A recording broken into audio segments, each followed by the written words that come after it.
All right, welcome back to another episode of. Damn it!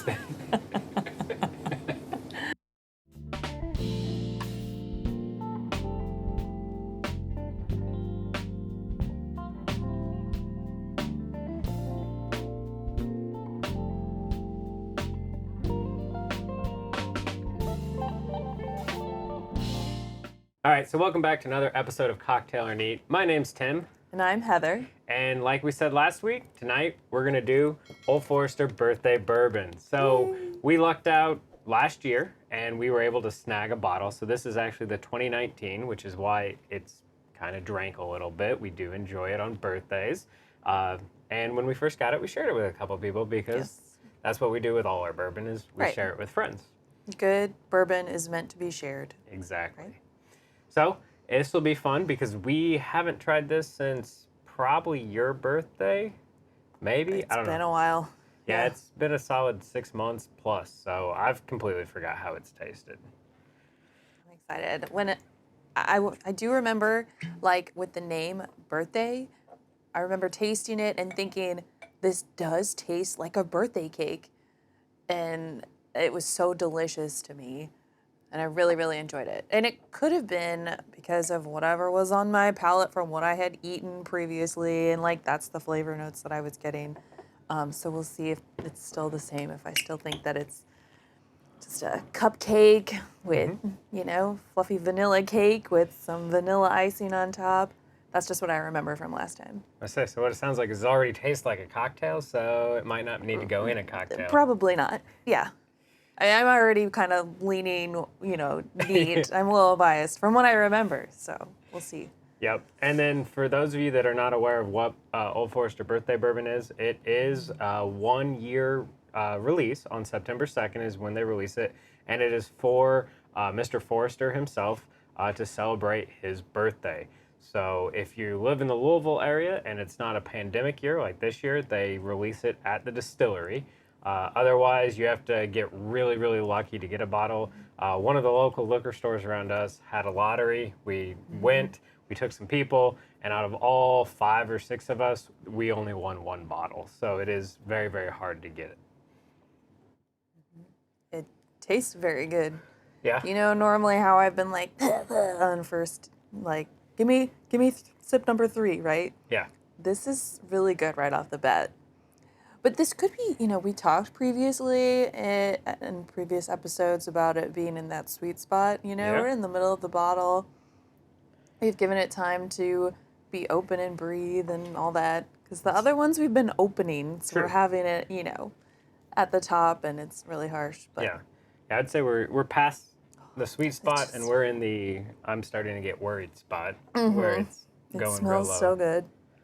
Yeah, you get a lot of oak. You get some fruit on the nose. I'd say some vanilla. Yeah, definitely vanilla. And I think that's where that like cupcake taste came from last time. Yeah, it's a sweet, fruity, oaky nose. Yeah, I'm getting that little hint of fruit. I don't know, strawberry kind of fruit. But definitely like icing. Like it just tastes like you took vanilla icing off a cupcake. Mm-hmm. Yeah, on the palate, it starts out really sweet.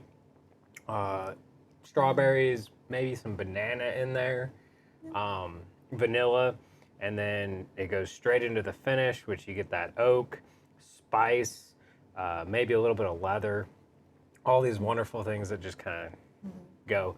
It's my favorite type of profile for a bourbon when you're drinking it. It reminds me of a roller coaster. So you got a good nose, and then you come down off the nose, and then you go up for the palate, and then you kind of start to come down off the palate, and you go back up for the finish. So it's this nice roller coaster of flavors. Yeah. Which By makes this third sip, this is really good. It's different each time, and I mean, definitely neat. I'm already giving you my verdict. Yeah.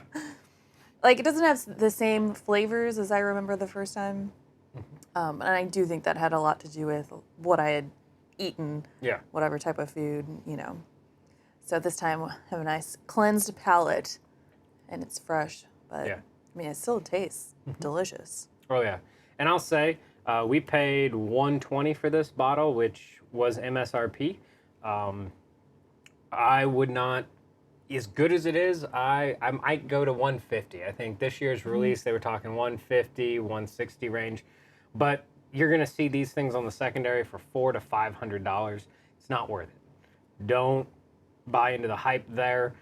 There's tons of other stuff that you can get that is the $150 to $200 range. If you're going for secondary prices, you're paying to have it on your shelf and say, I have a bottle of Birthday Bourbon. Yeah.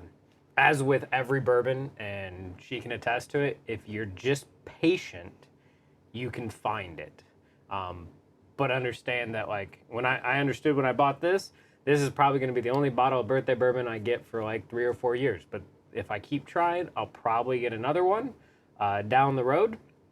But it's not so good. I'm willing to, one, have her beat me up, and two, pay $500 for it. Yeah, I would agree with the price mark that you're saying. But it is nice to have. I mean, I would say it would be worth like hunting and trying to get if you can. Absolutely, yeah. But what's interesting is, of course, we have to admit we were super lucky. I mean, like, you got this in that raffle. Not only that, but this year, you've heard from other forums that this year was a really good year. And didn't you try a different year of the birthday at one of our bars? And we decided that it really wasn't nearly as good as this one. Yeah, I've tried the 2018 and the 2020, and both are nowhere near as good as the 2019. Yeah, so like we lucked out with that too. Because at first we tasted this, we're like, oh my gosh, this is delicious. Starting to buy into the hype a little bit. Yeah. You were a little skeptical, like, all right, like, let's, we saw it at the bar, and we're like, let's give this a try. I was like, okay, we're not buying into the hype just yet. Yeah. But again, my overall assessment, I mean, it's good. I would try to find it, but I agree with your price point. Like, you have to set a limit for yourself on what you're actually willing to spend. Yeah, you got to look at it this way. If you don't want to pay the secondary prices, then what you're going to be doing is you're going to be hunting. Good example, me and my buddies had a birthday weekend this last weekend where they all came down, and we lucked out and got a bottle of something also rare from Old Forester called President's Choice. But we had to sit outside for 8 hours, I think it was, to each get one bottle. So you have to look at it that way. It's still going to be an investment. It's just a matter of, are you going to pay it exorbitantly to somebody on the secondary, or are you willing to put forth the effort? So you have to decide if it's worth it for you. Yeah. But, I mean, all great things, you got to put in a little bit of effort. Yeah. So. But I'm glad we get to enjoy this one. Yes. I am thankful. We have to savor this last bit. Yeah. You need to stop being so generous with your friends. Agreed. This now becomes a birthday only, and only your birthday, my birthday, and maybe our daughter's birthday. We can have it. Of course. Yep. Right. We can celebrate her birthday together. Yes.